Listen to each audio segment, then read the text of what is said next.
Olá, eu sou o Dr. Cláudio Silveira, médico oftalmologista. Sou doutor em medicina pela Unifesp. Trabalho com toxoplasmose desde a década de 70.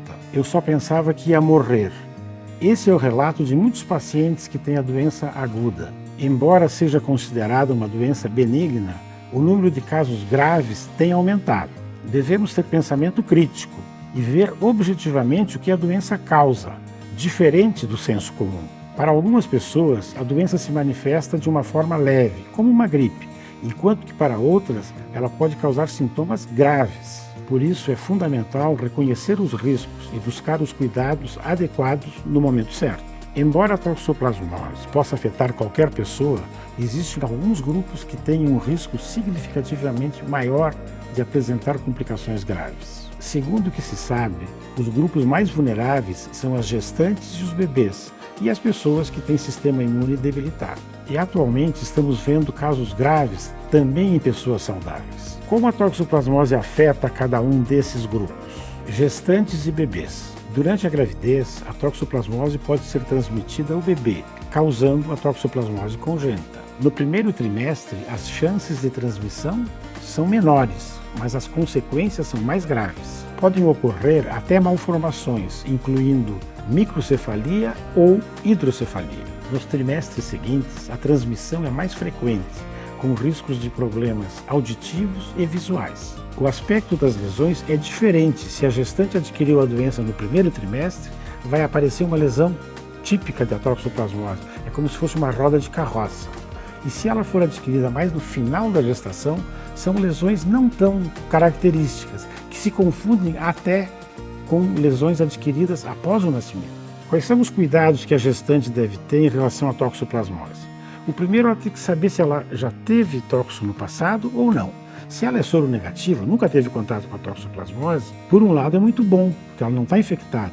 Por outro, ela está numa faixa de risco, porque se por acaso ela vier a contrair a doença, ela pode passar para o bebê. Então, sendo soronegativa, o ideal é que ela faça um exame sorológico a cada mês, até o nascimento do bebê. Pacientes com sistema imune debilitado. Esses indivíduos têm um maior risco de reativação do parasita nos olhos e podem também desenvolver uma forma grave da doença, que é a toxoplasmose cerebral, que pode ser fatal. Os sintomas incluem dor de cabeça intensa, febre persistente, confusão mental, convulsões e comprometimento neurológico grave. Se não for tratada rapidamente, pode causar danos irreversíveis. Indivíduos saudáveis expostos a cepas mais agressivas.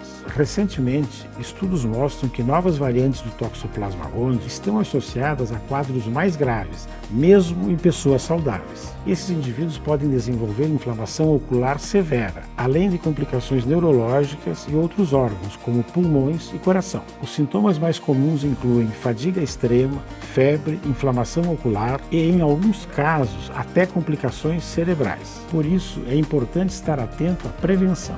Um exemplo disso é um caso que eu recebi aqui na clínica. Um paciente jovem, 43 anos, me procurou por baixa visão. Na verdade, ele não enxergava nem 5% de um dos olhos. E ele relatou ter tido uma doença sistêmica grave, uma doença no corpo, onde ele tinha muita dor no corpo. Ele falava até que parecia que ia morrer de tanta dor. Foi internado com uma pneumonia e recebeu inicialmente um diagnóstico de Covid, recebeu oxigênio, mas não melhorou com esse tratamento. Mesmo ele morando numa zona endêmica de toxoplasmose, ele tinha feito exame, muitos exames, menos de toxoplasmose. Isso ocorre, infelizmente, frequentemente. E ele perdeu tempo. Quando ele chegou para mim, ele tinha um exame de toxoplasmose positivo, e aí a gente passou já a fazer um tratamento específico para isso. Claro que ele já tinha complicações, além de visão baixa, ele tinha visão dupla. Essa diplopia dá muito desconforto, a pessoa não consegue dirigir, não consegue fazer nada. Por que isso ocorreu? Porque a doença, além de atingir os olhos, atingiu o cérebro, causando uma limitação do movimento do músculo que puxa o olho. Em uma semana, conseguimos resolver esse problema. E a visão, que era de 5%, foi melhorando gradativamente. Após 2 meses, ela já chegava a 90%. Em fevereiro de 2025, eu tive a oportunidade de apresentar esse caso no CIMASP, que é um importante congresso de oftalmologia.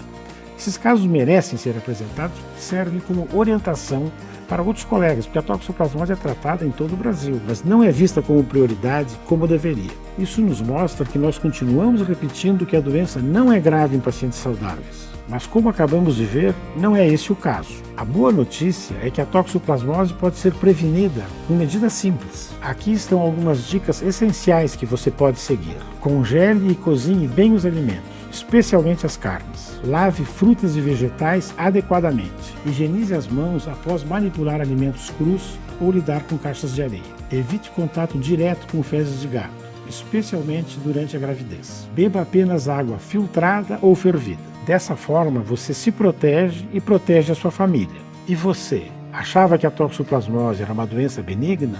Deixe aqui nos comentários. E já se inscreva no canal para não perder mais conteúdos.